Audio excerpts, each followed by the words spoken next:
Hoy quería hablarles sobre un tema a raíz de, ustedes saben que hay una reunión, enseñanza, clases que se dan a los adolescentes, a los preadolescentes, para enseñarles la palabra de Dios. Y bueno, los hermanos que están al frente de esa responsabilidad hicieron una encuesta entre los adolescentes, entre las personas allí presentes, respecto de qué les gustaría saber, qué les gustaría conocer. Una consulta anónima, digamos, para que cada uno pueda expresarse libremente. Se obtuvieron las preguntas, las dudas que ellos tenían, y bueno, me pasaron esas dudas para preguntarme, y les dije que lo iba a aclarar este sábado, para que lo aprendamos entre todos, para que lo compartamos entre todos, porque quizás pueda ser útil también a los padres que tienen hijos adolescentes, puede ser útil a adolescentes que no participan de ese tipo de reuniones, puede ser útiles a los adultos también, porque puede que haya cosas que ellos también tienen sus dudas. Entonces me pareció interesante compartirles las preguntas y esbozar una respuesta. Una respuesta a la luz de la palabra de Dios.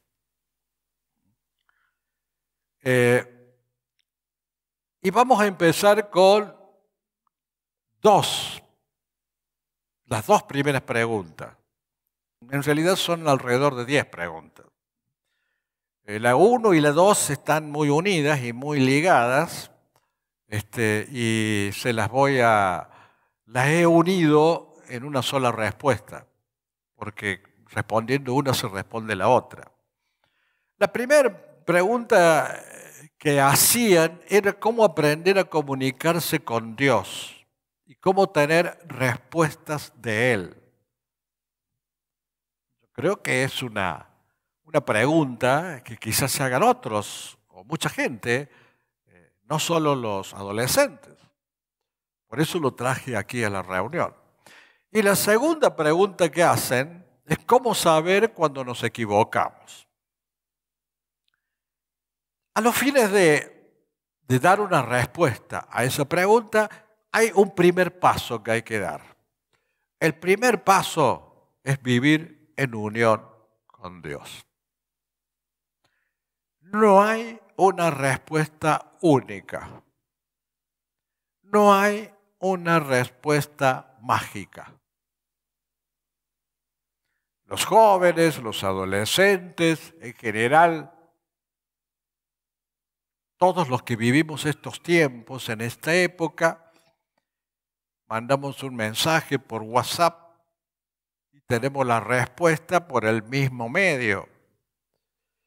Y lo hacemos a cualquier hora, en cualquier momento, y obtenemos esa respuesta.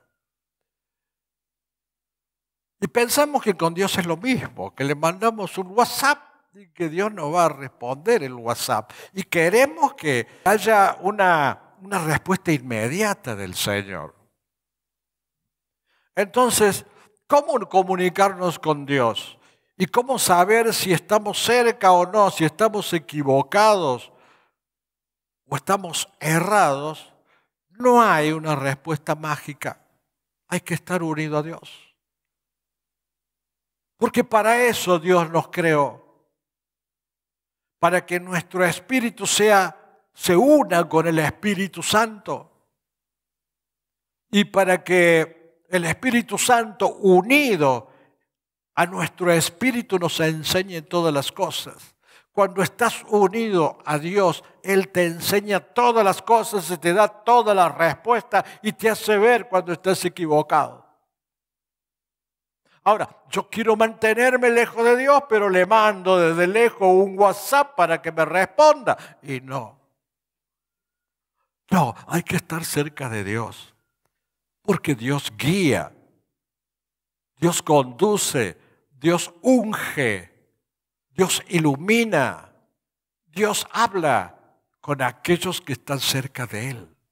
No podemos estar en el mundo y esperar que Dios nos responda, aunque a veces por misericordia puede hacerlo. Pero Dios te responde cuando estás cerca de Él. Y el segundo paso es estar lejos del mal. Estar cerca de Dios y lejos del mal. Y Proverbios 4:23 dice, sobre toda cosa guardada, guarda tu corazón, porque de él mana la vida. Entonces, yo le diría a la iglesia en general, a raíz de esta pregunta, ¿queremos estar en una comunicación permanente con Dios? ¿Queremos saber cuándo estamos equivocados y cuándo no? Y bueno, cuidémonos del mal, guardemos el corazón, guardemos de malos pensamientos, de malos sentimientos, de malas ideas. Guardemos del pecado y estemos unidos a Él. Y Dios te va a responder, pero es cuando Él quiere, porque Él es tu Dios. Él es tu Dios. Y si vos lo aceptás como tu Dios, como tu Señor, nunca te va a abandonar. Entonces, cuando dice guarda tu corazón, está diciéndote en un sentido amplio, guarda tu forma de ser, guarda tu esencia, guarda tus sentimientos, cuida tus pensamientos. Busca estar cerca de Él. Entonces, para tener esa comunicación constante con Dios, hay que conocerle a Él, a Dios. Hay que tener comunión con Dios y para eso es necesario conocer sus enseñanzas, conocer su palabra. El que quiere conocer a Dios, a su vez, quiere conocer lo que Dios dice. Y lo que Dios dice y Dios nos reveló está en la Biblia. Entonces, si no queremos estudiar la palabra o conocer la palabra, y es muy difícil que conozcamos a Dios.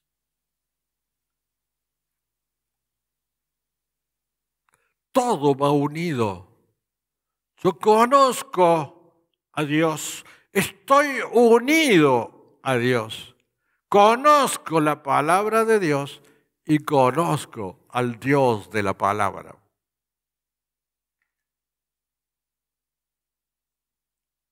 Entonces es importante estar atento a esa palabra porque Dios nos creó, porque nos ama y nos ha creado para que vivamos para su gloria.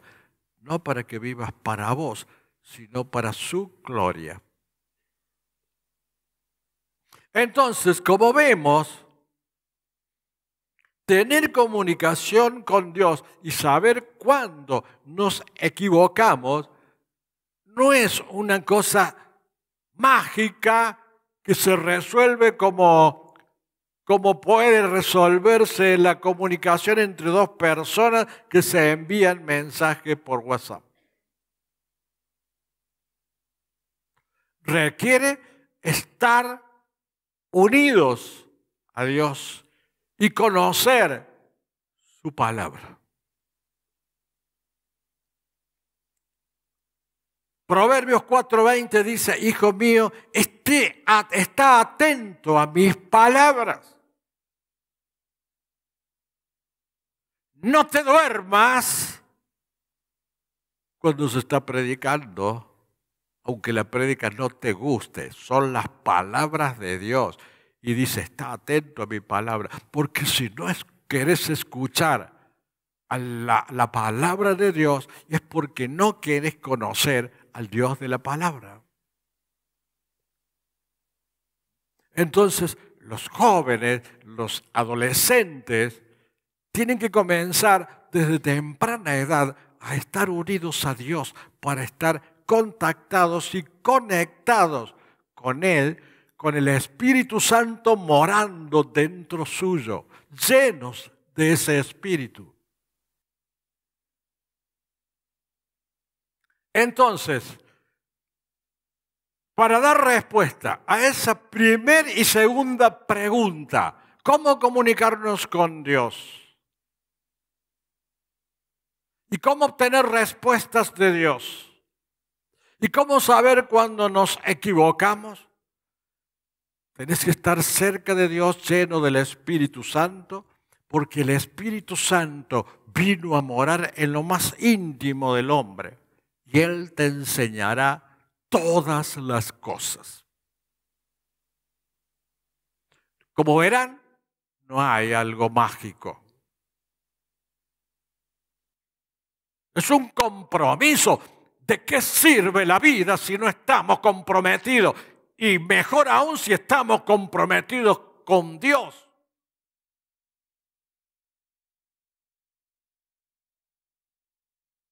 Claro, queremos estar comunicados, pero es imposible si no tenemos el compromiso de asumir una unión con Dios. La tercera pregunta que hacen es, ¿qué dice Dios sobre los sueños? Miren, el rey Nabucodonosor, había tenido un sueño y buscaba quien se lo interpretara. Y llamó a todos los sabios de la corte para que le interpretaran el sueño. Y cuando le preguntaron cuál fue ese sueño, no me acuerdo. Ustedes tienen que saber, porque son sabios, qué es lo que yo soñé y qué es lo que quiere decir ese sueño. Medio poquito tirano, ¿no? Si no les corto la cabeza, los voy a decapitar. Y lo llamó Daniel para que interprete, para que le diga qué es lo que él había soñado y cuál era ese sueño y qué quería decir, cómo interpretaba el sueño y qué es lo que hizo Daniel. Daniel 2:17 dice, luego fue Daniel a su casa e hizo saber lo que había a Ananías, Misael y Azarías, sus compañeros, porque él estaba esclavo en Babilonia. Llamó a sus amigos.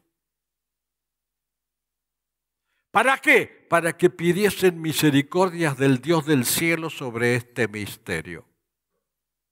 ¿Qué hizo Daniel para interpretar el sueño? Se puso a orar. Clavó sus rodillas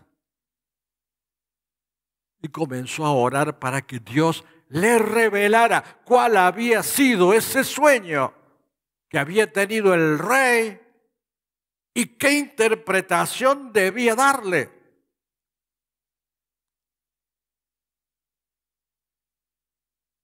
Esa es la forma de conocer la interpretación de un sueño, que Dios te lo revele, lo que te quiso decir con ese sueño. A veces hay hermanos que me dicen, hermano, pastor, soñé tal cosa, ¿qué será? ¿Qué será? ¿Será? Miren, hay sueños que son de Dios. Pero no todos los sueños son de Dios. Algunos son la carne, hay otros que son diabólicos.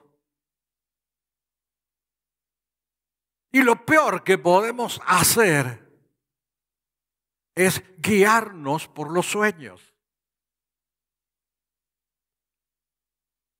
Porque lo que corresponde es guiarnos por la palabra de Dios. Porque podemos equivocarnos en la interpretación del sueño.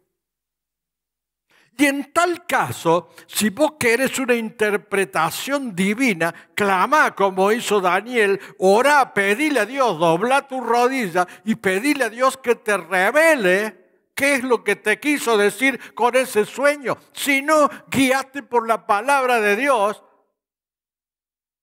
para conducir tu vida y que no sea en base a la interpretación humana que vos puedas hacer de un sueño.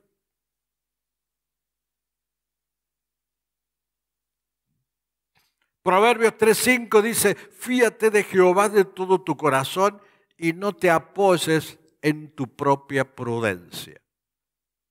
Entonces, la respuesta a esa pregunta sobre cómo interpretar los sueños es orar, pedirle a Dios que te revele ese sueño. Pero no te guíes por lo que has soñado, guíate por la palabra de Dios.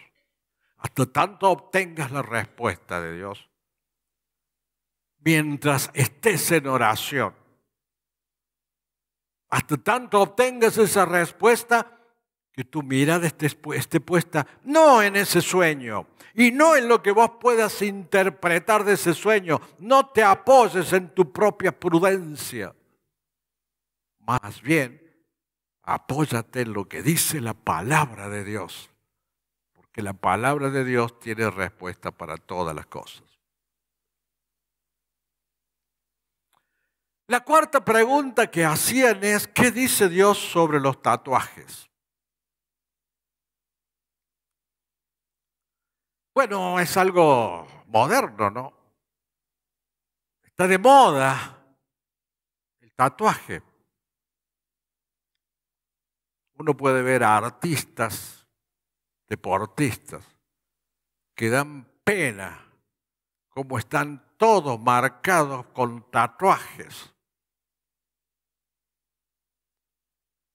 Levítico 19:28 dice, no haréis rasguños en vuestro cuerpo por un muerto, ni imprimiréis en vosotros señal alguna. Yo Jehová, firma yo Jehová. Fíjense que el origen de los tatuajes eran señales que le ponían a los esclavos. Siempre los tatuados en la antigüedad eran un símbolo de alguien que era esclavo o era un idólatra, porque también se tatuaban a sus dioses paganos, a sus dioses falsos, o de un hechicero que por un pacto de ocultismo también se hacían alguna marca, algún tatuaje en su cuerpo. O sea que no tiene nada de bueno. El tatuaje tiene mucho que ver con la esclavitud. A los esclavos se los tatuaba para decir pertenece a fulano de tal. Y tiene mucho que ver con la hechicería. Tiene mucho que ver con la idolatría. Tiene mucho que ver con el paganismo. Y no tiene nada que ver con lo que Dios dice. Al contrario, está en contra de la palabra de Dios. Y no es ninguna moda. Ya se hacía en la época de la Edad de Piedra. Más bien es un retroceso. También en la antigüedad se tatuaban a los que estaban condenados a crimen. Se les ponía una marca. A los criminales. Entonces, no es cuestión de meterse en cualquier moda sin investigar ¿Cuál es el origen de esa moda?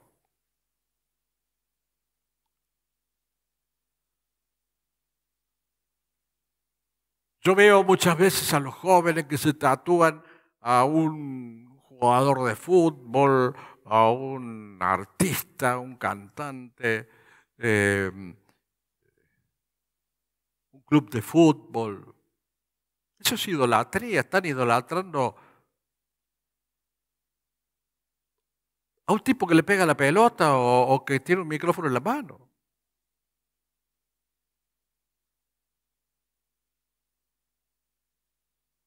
Es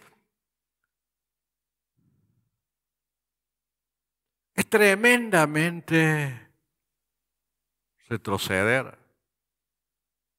Y fíjense que el Apocalipsis no habla de tatuaje, pero sí nos habla de que la bestia va a poner una marca que no va a dejar comprar y vender a los que tengan esa marca. O sea que el que usó siempre ese tipo de marcas en los cuerpos, dice que esa marca irá en las manos o en la frente, el que usó siempre ese tipo de marcas en los cuerpos ha sido el diablo. Ha sido el diablo. Y será el diablo el que marcará a través del anticristo.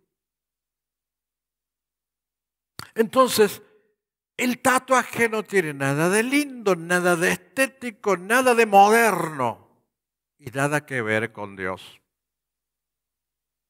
Es una forma de humillar tu cuerpo. Como era una humillación para los criminales, para los idólatras, para los esclavos. Es una desobediencia al mandato de Dios que lo prohíbe. La quinta pregunta, ¿y el noviazgo fuera de la iglesia? ¿Qué dice Dios sobre el noviazgo fuera de la iglesia?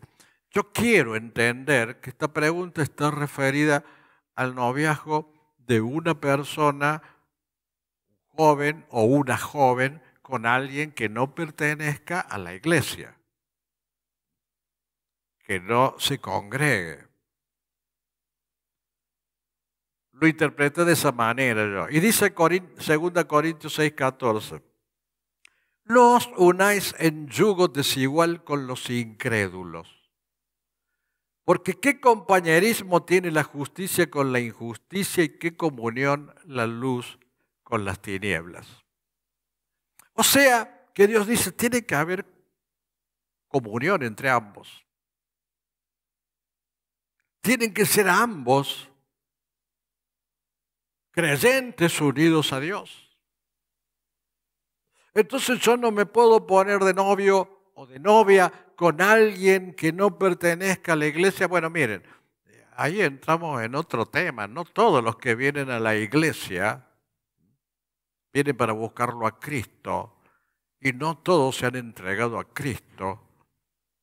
Y no todos obedecen a Dios. Lo que hay que ver es que tengan la misma fe y la unión con Dios. El hecho de congregarse, hay algunos que tienen ese hábito de decir, no, es cristiano, se congrega. Yo no soy partidario de esas simplificaciones. No todo el que se congrega es cristiano. Por eso hay que tener cuidado. Si es cristiano de verdad, ¿está unido a Dios o no? Porque el hecho de que se congregue o que vaya y participe de una iglesia y forme parte de una iglesia, no significa que sea un buen cristiano. Y tampoco va a ser un buen marido o una buena mujer. Pero si es un buen cristiano, si está lleno de Dios, si lo busca a Dios, bueno, entonces sí. Pero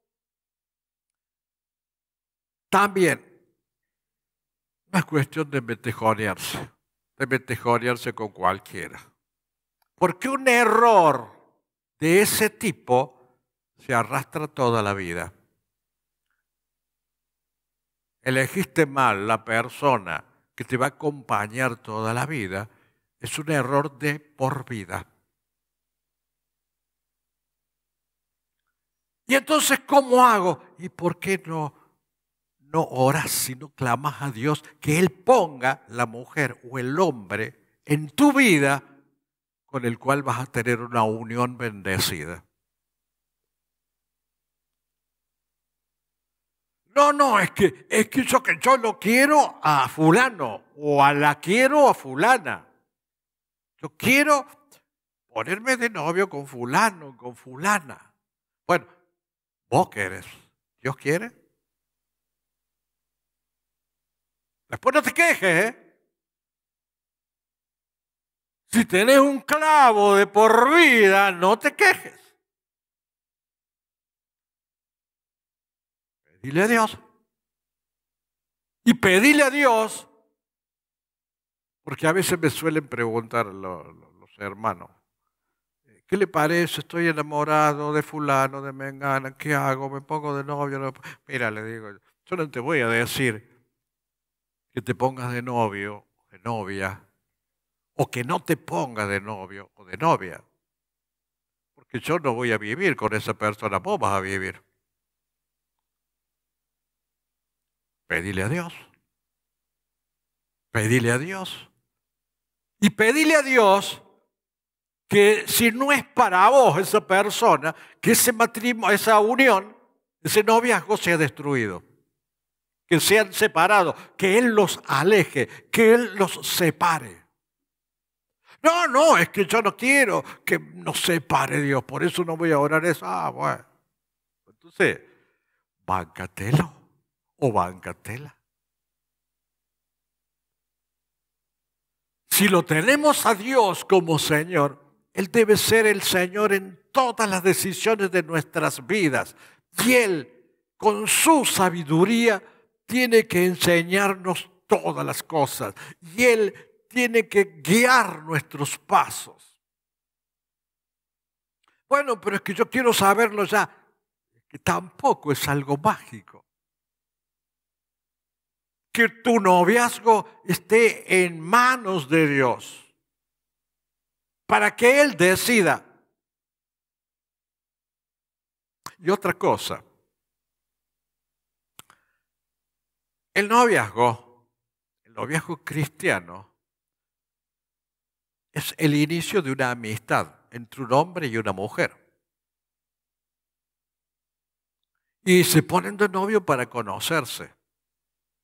Se ponen de novio para saber cómo piensan, si pueden compartir cosas juntos, si pueden programar o proyectar algo hacia el futuro. No es para acostarse.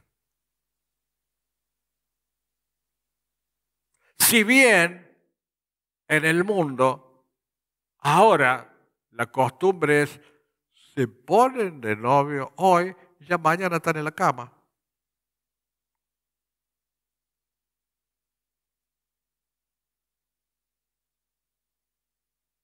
Es que hay una etapa, y la etapa del noviazgo, sea el tiempo que sea, es una etapa de conocimiento mutuo. De conocimiento en cuanto a la forma de ser y de pensar de cada uno. Si se acuestan, hay fornicación, porque todavía no han asumido el compromiso de unirse para siempre.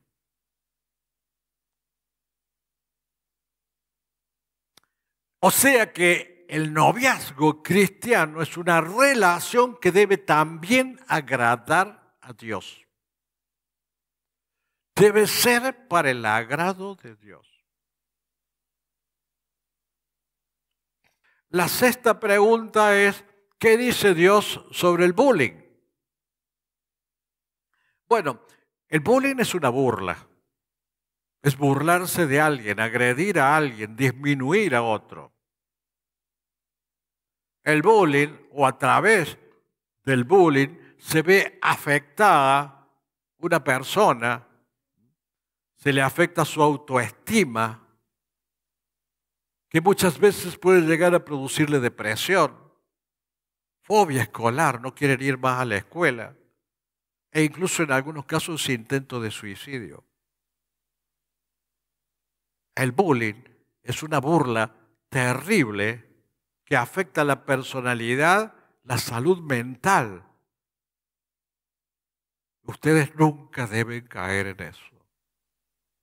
Por eso yo soy muy enemigo de decirle a los hermanos, o muy enemigo de festejarle a los hermanos cuando ponen apodos.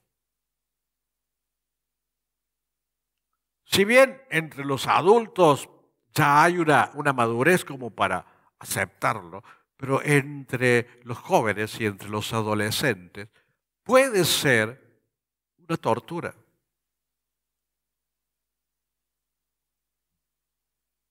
En consecuencia, puede ser un acto de bullying. Y Proverbio 3:34 dice, ciertamente, él escarnecerá a los escarnecedores. Escarnecedores son los que se burlan. Y dice que Dios se va a burlar de los que se burlan. Burlar en el sentido que los va a disciplinar. A toda persona que humilla y desprecia a los otros va a ser disciplinado por Dios. Y a los humildes dará gracia. La séptima pregunta, ¿qué dice Dios sobre las modas, sobre modas actuales, salir o fiestas, etcétera? Lo que Dios dice es que la forma de vestir debe ser pudorosa, debe tener pudor. Pudor significa que no debe mostrar ni sugerir cosas, ni tener ropa ajustada que muestre cosas. Tanto para varones como para mujeres. Bueno, eso no es decoroso. Ni tampoco mostrando con escotes y cosas así, mostrando cosas. Eso es lo que Dios dice, ¿eh? Ahora, ¿quiere decir que tenemos que andar como monjas No. Quiere decir que tienen que vestirse moderno. Yo quiero que se vistan modernos y deben vestirse modernos. Pero con decoro. Con decoro, sin ostentación. No la ropa vieja, ropa nueva. Pero que vista bien. Ropa modesta. Pero ¿saben por qué? Por respeto a vos mismo. Porque cuando vos te vestís de una manera decorosa, te estás respetando a vos mismo.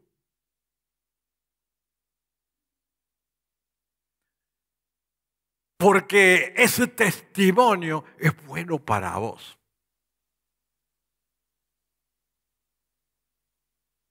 Y el primero que debe tener respeto con sí mismo es la persona. Primera de Timoteo 2, 9, 11 dice que se atavíen de ropa decorosa, con pudor y modestia, no con peinado ostentoso, ni oro, ni perlas, ni vestidos costosos, sino con buenas obras, como corresponde a mujeres que profesan piedad. Y los que han escuchado prédica, no sé si fue el sábado anterior o el otro, dirán, bueno, pero eso lo dice para las ancianas. No, lo dice para todos, porque 1 Corintios 6, 19 dice, ¿o ignoráis que vuestro cuerpo es templo del Espíritu Santo? El templo, nuestro cuerpo es templo del Espíritu Santo. Vuestro atavío no sea el externo de peinados ostentosos, de adornos de oro, de vestidos lujosos. O sea, que ese decoro es para todo, no solo para las ancianas o las adultas, sino para todo, para los jóvenes, para los adolescentes, para todo, los y las. Y aparte, Esto se los dejo al margen como para decirles o explicarles esto también, que Deuteronomio 22:5 dice, no vestirá la mujer traje de hombre, ni el hombre vestirá ropa de mujer, porque abominación es a Jehová. El pantalón es ropa de hombre y yo diría que hay pantalones de mujer, pantalones de hombre, y ya pasó a ser una vestimenta de la mujer también. Y se refiere al travestismo. Es abominación a Jehová. Respecto de las fiestas, ¿puedo ir a fiestas? ¿Puedo no ir a fiestas? 1 Corintios 10:23 dice, todo me es lícito, pero no todo conviene. ¿Cómo no voy a poder hacer esto? ¿Conviene? ¿Te edifica? ¿Te construye? ¿Es bueno para vos? Podés ir, pero ¿realmente vale la pena? Todo me es lícito, pero no todo conviene. Todo me es lícito, pero no todo edifica. Si somos de Cristo, si pertenecemos a Cristo, si tenemos unión con Cristo, tenemos que hacer lo que nos edifica espiritualmente, lo que nos edifica como cristianos. Si bien tenemos libertad cristiana, tenemos que tener en cuenta que todos los actos de nuestras vidas es para la gloria de Dios. Con esos actos estamos glorificando a Dios. En una discoteca, en un boliche, glorificamos a Dios. Estamos haciendo algo constructivo, algo que edifique.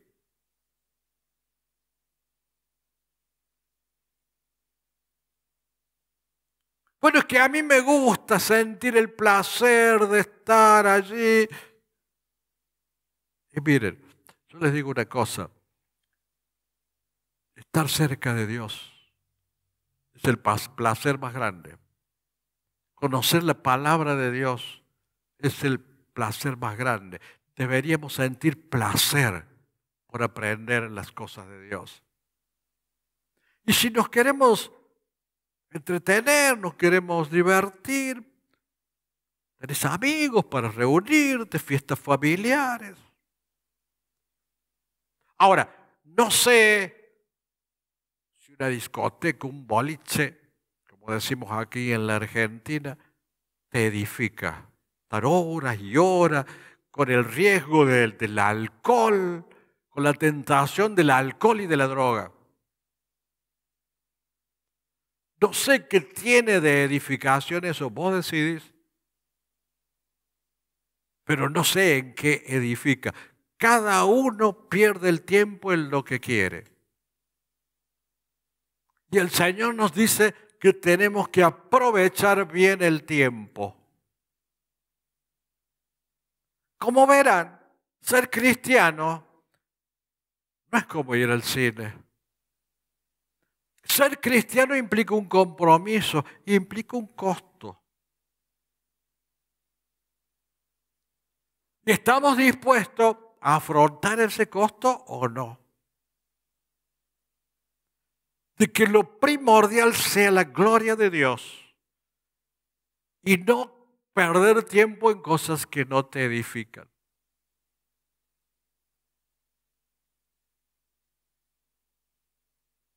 Entonces, lo primero que deberías preguntarte ante esas situaciones, ¿es útil? ¿Es provechoso? ¿Me edifica a mí y a otros? ¿En qué me edifica el exceso de alcohol? ¿El riesgo a las drogas?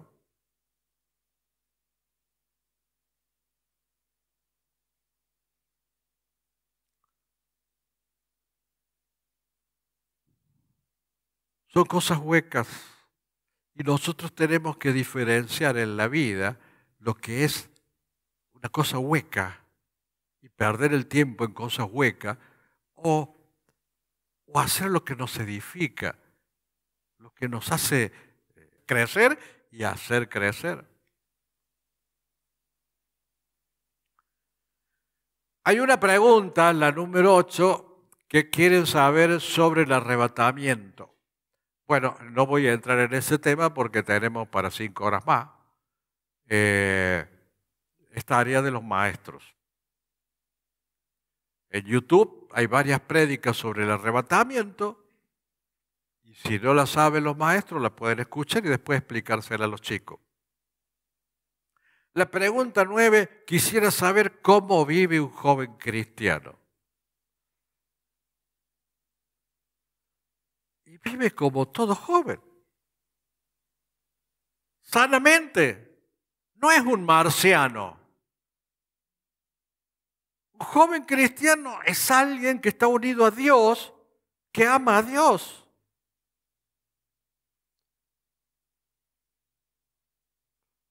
Y que vive como todos los jóvenes. Sus diversiones son sanas, no pecaminosas, y busca siempre estar unido a Dios. No hay otra diferencia. Dios es el que hace la diferencia. Y la última pregunta, la 10ª, es ¿qué es Dios para el mundo? No sé bien cuál es el sentido de esa pregunta, pero voy a contestar lo que yo interpreté. Dios es el creador del universo, es el creador de todas las cosas. Dios es el que, ante la rebelión del hombre, quiso salvarnos y nos dio la vida de su Hijo, de Jesucristo, para que todo aquel que en Él cree se salve. Entonces, Dios, creador de todas las cosas, nos dio la salvación para todos, pero solamente los que aceptan a Jesucristo y viven en Jesucristo tendrán parte en el reino de Dios. Y el mundo queda fuera. Y cuando hablo de mundo, hablo de los que no aceptaron a Jesucristo. Por ende, está el cielo y está el infierno. El purgatorio es una mentira, no existe. O es cielo o es infierno. Si crees en Cristo, Dios te quita del mundo y te trae al reino. Cristo es el que murió por ti y es el que te trajo la salvación. Y trajo la salvación para todo el mundo. Solo que hay algunos que lo han aceptado y hay algunos que no. Y hay otros que no lo conocen. Misión de la iglesia, hacerlo conocer. Y como